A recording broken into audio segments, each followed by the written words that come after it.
มาพี่น้องมาดินน้ำน้ำกันเด้อน้ำกำลังมา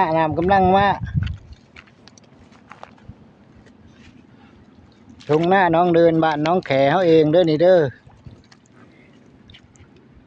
ตอนนี้น้ำกำลังมา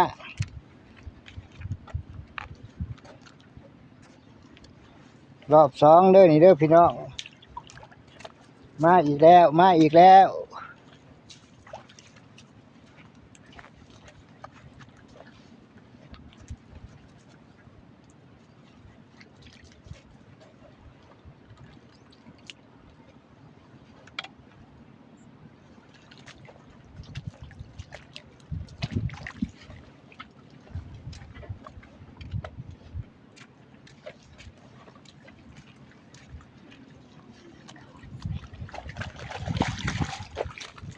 ถ้ามาเบิ่งน้ำมื้อนี้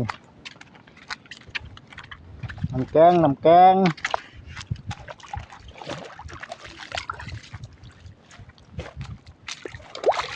งกำลังขึ้น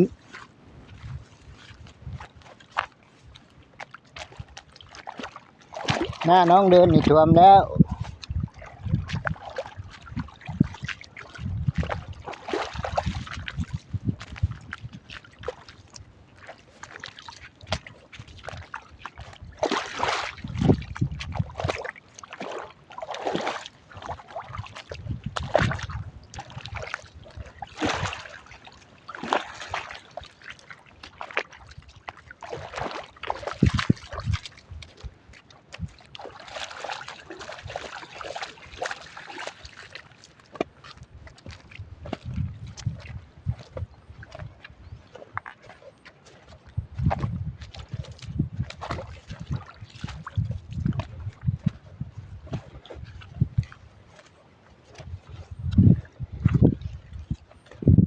น้ำกำลังเข้ามามื้อนี้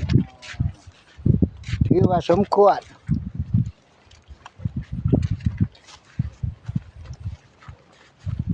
เต็มหมดแล้วทงหน้าน้องเดินนี่มันเต็มหมดแล้ว